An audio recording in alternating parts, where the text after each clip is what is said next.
Zaujíma ťa, ako si správne nastaviť zváračku na zváranie hliníka? Tak dopozeraj toto video až do... V prvorade musíme mať zváračku, ktorá zvára hliník, a to zistíme, že tam je napísané na nej tik AC.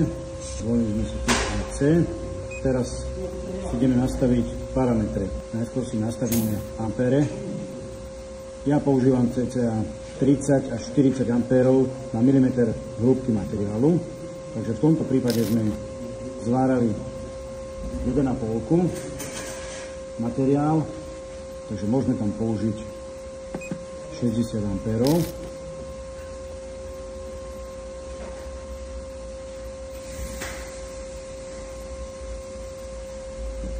Za ďalšie si nastavíme dojazd. Tam môže byť dobiehanie toho oblúka cca 3 sekundy.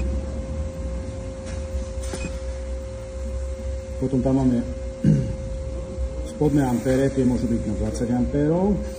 A potom tam máme dofúk, a ten môžeme nechať na 6 sekúnd.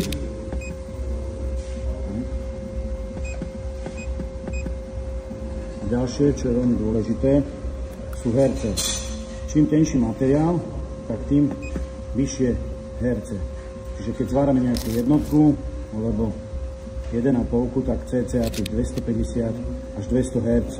Čiže my sme zvárali 1,5, tak pri tej 1,5 nám tam postačí 200 Hz. Ďalšia vec je balans. My tu máme takúto luxusnú mašinu, takže tam sa to nastavuje týmto spôsobom. Nám sa tu ideálne je pre nás, ja zváram balans mať na 30%. A keď mám mašinu zváračku nastavenú, môžem začať zvárať hliník.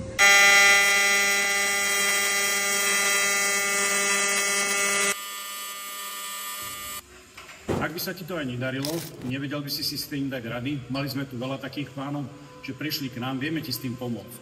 Prihlás sa na náš kurz, naučíme ťa to a môžeš to mať rýchlejšie a lacnejšie.